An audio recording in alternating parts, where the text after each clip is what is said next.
মরণ থেকে পালাও তুমি, মরণ তোমায় লইবে ঘেরে। যদিও সুদূর আকাশ পানে, পালাও সেথায় লাগিয়ে সিঁড়ি। মানুষের ভিতরে যদি মৃত্যুর ভয় থাকতো, তাহলে সে কোনোভাবেই গুনাহের কাজ সে করতে পারতো না। খুন, গুম, রাহাজানি এটা তো অনেক দূরের কথা, ছোট থেকে ছোট গুনাহ সে করতে পারতো না, যদি তার মধ্যে মৃত্যুর ভয় থাকতো। আচ্ছা, আমরা সকলেই জানি না যে আমাদের মৃত্যুবরণ করা লাগবে? আমরা সকলেই জানি কি না? আমরা সকলেই জানি, কারণ এটা এমন একটা বিষয়, দুনিয়ার মানুষ, এটা এমন কোনো বিষয় নেই যে মানুষের মধ্যে ইখতিলাফ, মত পার্থক্য নেই। প্রত্যেকটা বিষয়ে মানুষের মধ্যে একজন এক কথা বলে, আরেকজন আরেক কথা বলে, বলে কি না? কিন্তু মৃত্যু এমন একটা জিনিস যে পৃথিবীর সে যে ধর্ম আর যে বর্ণেরই হোক না কেন, হিন্দু হোক, বৌদ্ধ হোক, খ্রিস্টান হোক, ইহুদি হোক, নাসারা হোক, সে যে ধর্ম আর যে বর্ণেরই হোক না কেন, সবাই কিন্তু আপনার মৃত্যুকে স্বীকার করে নেয়, ঠিক কিনা? জোরে বলেন, এই বিষয়ে সবাই একমত। কারণটা কি? কারণটা হলো আমাদের জীবনের বাস্তব অভিজ্ঞতা। আমাদের সামনে আমাদের দাদা, আমাদের নানা, আমাদের বাবা, ভাই, আত্মীয় স্বজন, কত মানুষ প্রতিবেশী আমাদের সামনে মৃত্যুবরণ করেছে। আমরা তাদেরকে দাফন করেছি, আমরা তাদেরকে জানাজা দিয়েছি। কথা বলেন, ঠিক কিনা? এই জন্য মৃত্যু এমন একটা জিনিস যে এটা সবাই বিশ্বাস করে। এই জন্য আল্লাহ পাক রব্বুল আলামিন কোরআনুল কারীমের মধ্যে জানিয়ে দিয়েছেন, কুল্লু নাফসিন যায়িকাতুল মাউত ওয়া ইন্নামা তুওয়াফাউনা উজুরাকুম ইয়াওমাল কিয়ামাহ فمن زحزح عن النار وأدخل الجنة فقد فاز وما الحياة الدنيا إلا متاع الغرور। আল্লাহ রাব্বুল আলামিন বলছেন যে প্রত্যেকটা প্রাণীর মৃত্যুর স্বাদ গ্রহণ করা লাগবে। এখানে আল্লাহ রাব্বুল আলামিন বলছেন যে প্রত্যেকটা প্রাণী, অর্থাৎ যারই জান আছে, তারই মৃত্যু বরণ করা লাগবে। চাই সে মানব হোক আর দানব হোক, অলি হোক, গাউস হোক, কুতুব হোক, পীর হোক, মাশায়েখ হোক, ডাক্তার হোক, ইঞ্জিনিয়ার হোক, অলি হোক, বুজুর্গ হোক, যে হোক না কেন, তাকে মৃত্যু বরণ করা লাগবে। এই জন্য মৃত্যুর হাত থেকে কেউ রেহাই পাবে না। দুনিয়ায় যারা আছে সবাইকে মৃত্যু বরণ করা লাগবে। শুধুমাত্র আকাশের নিচে, আসমানের নিচে যারা আছে তারাই মৃত্যুবরণ করবে, ব্যাপারটি এমন নয়। বরং আকাশের উপরে যারা আছে সমস্ত ফেরেশতারা মৃত্যুবরণ করবেন। এমনকি যে সমস্ত বড় বড় ফেরেশতা, জিব্রাইল মৃত্যুবরণ করবেন, ইসরাফিল মৃত্যুবরণ করবেন, মিকাইল মৃত্যুবরণ করবেন। এমনকি যে ফেরেশতা সবার জান কবজ করে, মালাকুল মউত আজরাইল, তারও একটা সময় মৃত্যু হয়ে যাবে। শুধু তাই নয়, তারও মৃত্যু হয়ে যাবে। শুধুমাত্র বাকি থাকবেন আল্লাহ পাক রব্বুল আলামিন। সেটাও আল্লাহ তাআলা কোরআনুল কারীমের মধ্যে জানিয়ে দিয়েছেন। আল্লাহ রব্বুল আলামিন বলছেন, কুল্লু মান আলাইহা ফান ওয়া ইয়াবকা ওয়াজহু রাব্বিকা যুল জালালি ওয়াল ইকরাম। আল্লাহু আকবার। আল্লাহ রাব্বুল আলামিন বলছেন যে দুনিয়ার মধ্যে যা কিছু আছে সবগুলো ধ্বংস হয়ে যাবে, সবগুলো নিঃশেষ হয়ে যাবে। শুধুমাত্র বাকি থাকবেন আমার আল্লাহ রব্বুল ইজ্জত ওয়াল জালাল। এই জন্য দুনিয়ার মধ্যে যত বড় রাজা বাচ্চাই হোক না কেন, তাকে মৃত্যুবরণ করাই লাগবে। আমরা যদি দুনিয়ার দিকে তাকাই, তাহলে কত বড় বড় বাচ্চা ছিল, রাজা ছিল, আজকে তারা দুনিয়াতে আর জীবিত নাই। এজন্য আল্লাহ রাব্বুল আলামিন বলছেন, তুমি মরণ থেকে যেখানেই থাকো না কেন, মরণ তোমাকে পাকড়াও করবে। আইনামা তাকুনু ইউদরিকুমুল মাউত ওয়ালাউ কুনতুম ফি বুরুজিম মুশাইয়াদা।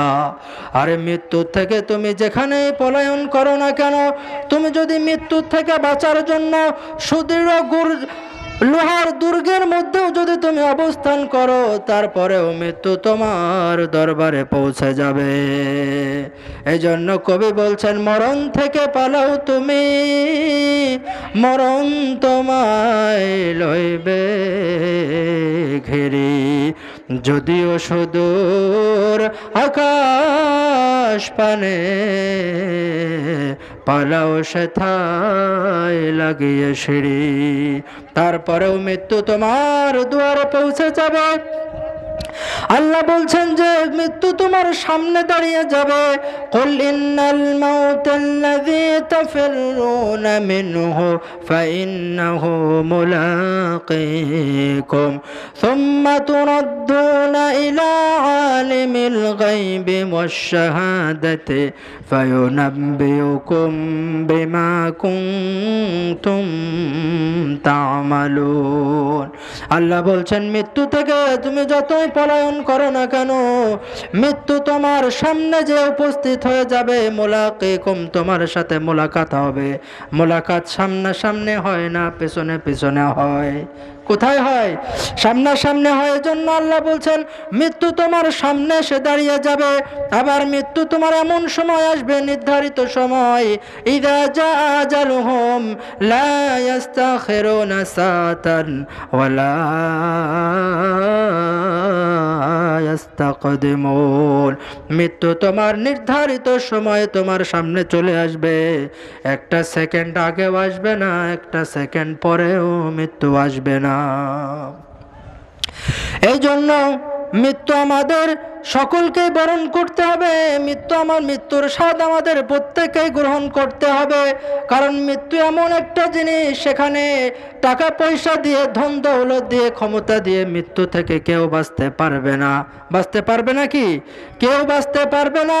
কারণ টাকা পয়সা দিয়ে যদি মৃত্যু থেকে বাঁচা যেত, তাহলে ফেরাউন কোনোদিন মৃত্যুবরণ করতো না।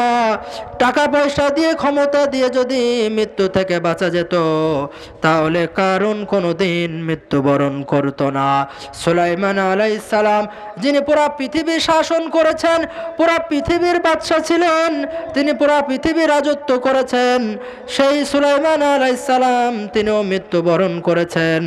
তার মানে বোঝা গেল, আমরা দুনিয়াতে যত বড়ই হই না কেন, সাদা কালো, ধনী গরিব, উঁচু নিচু, যে শ্রেণীর যে পেশার মানুষই হয় না কেন, মৃত্যু আমাদের সকলকেই বরণ করে নিতে হবে। কথা বলেন ঠিক কিনা?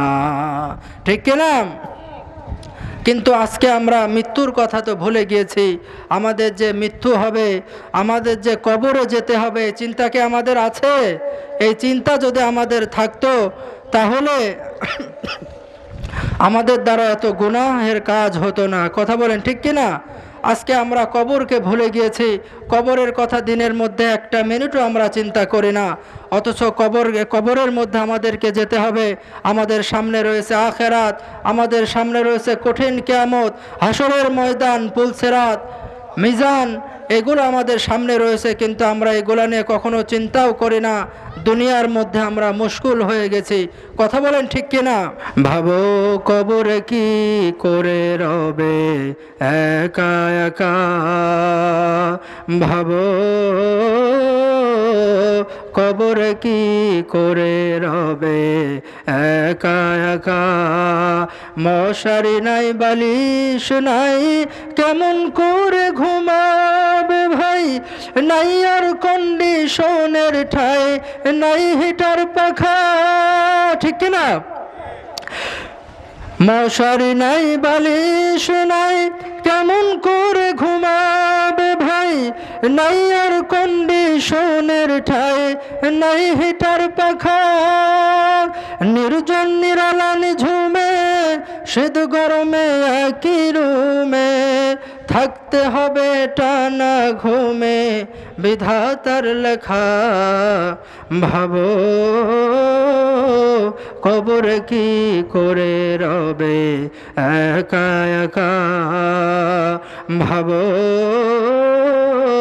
কবরে কি করে রবে একা একা। পাকা বাড়ি, দামি গাড়ি, টাকা কড়ি কারি কারি, ছেড়ে দিতে হবে পারি যাবে না থাকা, তোমার বসার চেয়ার টাকার সিন্ধু, আত্মরক্ষার পিস্তল বন্দুক, ছেড়ে দিতে হবে মুল্লুক প্রিয় এলাকা। ভাবো কবর কি করে রবে একা একা, ভাবো কবর কি করে রবে একা একা। কথাগুলো বাস্তব কিনা? আরো কত বাস্তব দেখেন। এক মুহূর্ত যে সন্তানে না দেখলে ঝড় ওঠে প্রাণে, এক মুহূর্ত যে সন্তানে না দেখলে ঝড় ওঠে প্রাণে, তাদের ছেড়ে গোরস্থানে থাকবে যে একা। তারা বছরে দু একবার পাশে যাবে যে আরো তেরাশে, তারা বছরে দু একবার পাশে যাবে যে আরো তেরাশে, কোটি বছর সবুজ ঘাসে থাকবে যে ঢাকা। ভাবো কবর কি করে রবে একা একা, ভাবো কবর কি করে রবে একা একা। অন্ধকারে বাতি নাই, বদ্ধ ঘরে সাথী নাই, তোমার প্রিয়াও তোমার সাথে দেবে না দেখা। ভাবো কবর কি করে রবে একা একা, ভাবো কবর কি করে রবে একা একা। আসলে কবরের চিন্তা তো আমাদের নাই। এই চিন্তাগুলো যদি আমরা করতাম তাহলে আমাদের দ্বারা তো গুনাহের কাজ হতো না, আমরা সব সময় আখিরাত নিয়ে পড়ে থাকতাম, ঠিক কি না? এজন্য আমাদের সামনে কিয়ামত রয়েছে। কিয়ামতের কঠিন ময়দানে আমাদের প্রত্যেককে, প্রত্যেকটা মানুষকে 5টা করে প্রশ্ন করবেন। কয়টা করে? এই 5টা প্রশ্নের উত্তর যদি কেউ দিতে না পারে তাহলে সে কঠিন কিয়ামতের ময়দানে একটা পাও সামনের দিকে সে এগোতে পারবে না। সেই 5টা প্রশ্ন আমাদের জানার দরকার আছে না নাই? আমি এই 5টি প্রশ্ন বলে আমি আমার আলোচনা শেষ করে দেব ইনশাআল্লাহ। আল্লাহর নবী রাসূল সাল্লাল্লাহু আলাইহি ওয়াসাল্লাম হাদিসের মধ্যে বলছেন, লা তাজুলু কদম ইবনে আদম ইয়াউমাল কিয়ামাতি মিন ইনদি রাব্বিহ হাত্তা ইউসআল আন খামসিন। আল্লাহর নবী বলছেন যে প্রত্যেকটা বনি আদমকে কঠিন কিয়ামতের ময়দানে 5টা করে প্রশ্ন করবেন। একটা প্রশ্নের উত্তর যদি কেউ দিতে না পারে তাহলে কঠিন কিয়ামতের ময়দানে তার একটা পাও সামনের দিকে এগোতে দেওয়া হবে না। সেই কঠিন কিয়ামতের ময়দানটা কেমন হবে আমি আপনাদেরকে একটি আয়াত মাত্র পড়ে শোনাচ্ছি। আল্লাহ রাব্বুল আলামিন বলছেন, ইয়াউমা তারাউনাহা তাযহালু কুল্লু মুরদিআতিন আম্মা রুদাত ওয়া তাদউ কুল্লু যাতি হামলিন হামলাহা ওয়া তারান নাসা সুকারা ওয়া মা হুম বিসুকারা ওয়ালাকিন্না আযাবাল্লাহি শাদীদ। আল্লাহু আকবার। আল্লাহ রাব্বুল আলামিন বলছেন যে কঠিন কিয়ামতের ময়দানে কেমন পরিস্থিতি তৈরি হবে, যে সেই দিন দুধের বাচ্চাকে মা ভুলে যাবে, মা তার দুধের শিশুকে ভুলে যাবে, গর্ভবতী নারীর সঙ্গে সঙ্গে গর্ভপাত হয়ে যাবে। শুধু তাই নয়, সমস্ত মানুষকে সেই দিন মনে হবে এরা নেশাগ্রস্ত, এরা মাতাল হয়ে গেছে। অথচ আল্লাহ বলছেন যে ওয়া মা হুম বিসুকারা, আরে না না, এরা মাতাল নয়, এরা নেশাগ্রস্ত নয়, এরা আজকে আল্লাহ তাআলার আযাবের ভয়ের কারণে আজকে তাদের এই অবস্থা তৈরি হয়ে গেছে। সেই কঠিন কিয়ামতের ময়দানে সবাইকে 5টা করে প্রশ্ন করা হবে। 1 নম্বর প্রশ্ন করবেন আল্লাহ রাব্বুল আলামিন, তাকে প্রশ্ন করবেন ওয়ান উমরিহি ফিমা আফনা, তোমার জীবনটা তুমি কোন পথে ব্যয় করেছো আমাকে বলো। তার মানে গোটা জীবন সম্পর্কে প্রথম প্রশ্ন আমাকে করবেন যে আমার গোটা জীবনটা আমি কোন পথে ব্যয় করলাম। কারণ আল্লাহ রাব্বুল আলামিন আমাদেরকে জানিয়ে দিয়েছেন কোরআনুল কারীমের মধ্যে, আল্লাযী খালাকাল মাউতা ওয়াল হায়াতা লিয়াবলুয়াকুম আইয়ুকুম আহসানু আমালা। আল্লাহ বলছেন যে আমি মৃত্যু এবং জীবনকে সৃষ্টি করেছি তোমাদেরকে পরীক্ষা করার জন্য, যে তোমাদের মধ্যে কে বেশি উত্তম আমল করে।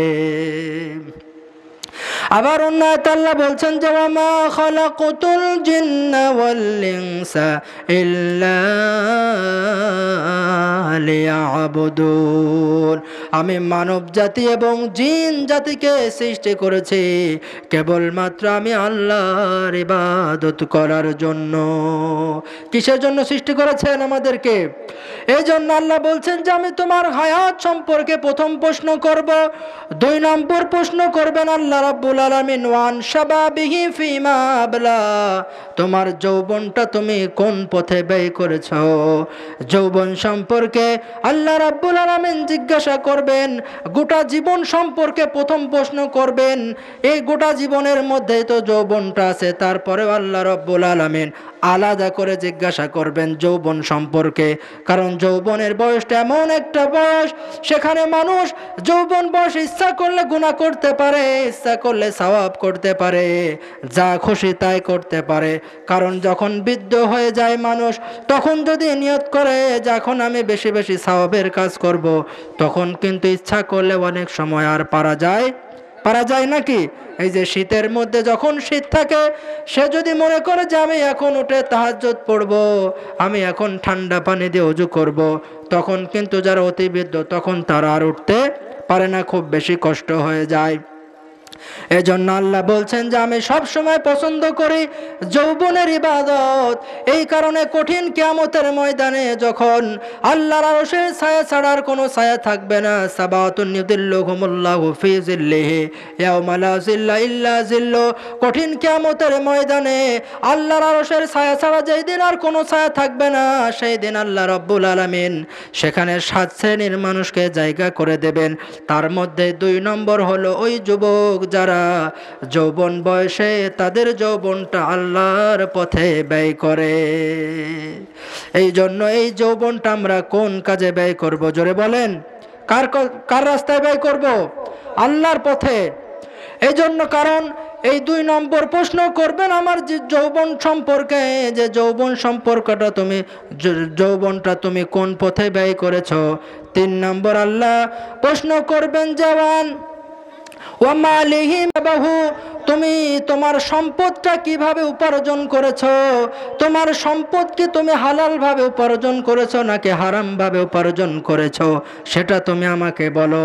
কারণ আমার ধন সম্পদটা যদি আমি হালাল ভাবে উপার্জন না করি, আমি যদি আমার সম্পদের মধ্য থেকে আমার বোনকে ফাঁকি মেরে দেই, আমি যদি আমার ফুপুর হকটা ঠিকঠাক মতো না দেই, আমি যদি আমার চাচার হক, আমি যদি আমার ভাতিজার হক, এগুলো যদি ঠিকঠাক মতো আদায় না করি, তাহলে কঠিন কিয়ামতের ময়দানে আল্লাহ রাব্বুল আলামিন আমাকে প্রশ্ন করবেন যে তোমার সম্পদটা তুমি কিভাবে উপার্জন করেছো, সবগুলো বলো।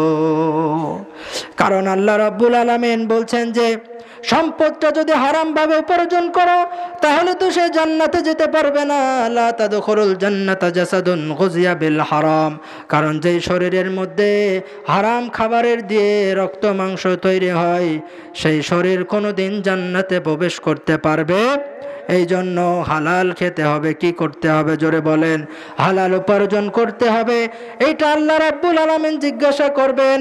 তারপর আল্লাহ রাব্বুল আলামিন জিজ্ঞাসা করবেন যে 4 নম্বর প্রশ্নটা যেটা করবেন যে ওয়া মালিহি মিন আইনা ইকতাসাবাহু ওয়া ফিমা আনফাকাহু, তোমার সম্পদটা তুমি যেমন উপার্জন করেছো, এবার তোমার সম্পদটা তুমি কোন পথে ব্যয় করেছো। আমার উপার্জন যদি হালালও হয়, তারপরে আমার উপার্জনটা হালাল, কিন্তু আমার উপার্জনটা সেই সম্পদ দিয়ে যদি আমি হারাম পথে ব্যয় করি তাহলে কিয়ামতের ময়দানে ধরা পড়ে যাব। কারণ অনেক মানুষ ইনকাম করে উপার্জন করে ঠিক আছে, কিন্তু ব্যয় করে হারাম পথে, আছে না নাই? আল্লাহ জিজ্ঞাসা করবেন যে তোমার তো ধন সম্পদ দিয়েছিলাম, সেই ধন সম্পদটা তুমি কোরআনের মাহফিলে ব্যয় করেছিলে নাকি গানের আসরে ব্যয় করেছিলে? তুমি কি কোরআনের মাহফিল দিয়েছিলে? তুমি কি তোমার ধন সম্পদের অংশ থেকে মসজিদ মাদ্রাসায় দিয়েছিলে নাকি তুমি খারাপ কাজে ব্যয় করেছিলে? সেটা তুমি আমাকে বলো। এই জন্যে এই জিজ্ঞাসাটা আল্লাহ তাআলা করবেন। আর 5 নম্বর প্রশ্ন করবেন যে ওয়ামাযা আমিলা ফীমা আলিমা, তুমি তোমার অর্জিত যে জ্ঞান অর্জন তুমি করেছিলে এই জ্ঞান অনুযায়ী তুমি কতটুকু আমল করেছো সেটা তুমি বলো। কারণ যা জানো সেটা অনুযায়ী যদি আমল না করো তাহলে আল্লাহ রাব্বুল আলামিনের কাছে আমরা ধরা পড়ে যাব, ঠিক কি না? এই জন্য আল্লাহ তাআলা 5 নম্বর প্রশ্ন করবেন যে তুমি যা জানো তার কতটুকু তুমি আমল করেছো। এই জন্য আল্লাহ রাব্বুল আলামিন কিয়ামতের ময়দানে 5টা করে প্রশ্ন করবেন। এই 5টা প্রশ্নের জবাব যদি আমাদের না থাকে তাহলে আমরা ধরা পড়ে যাব।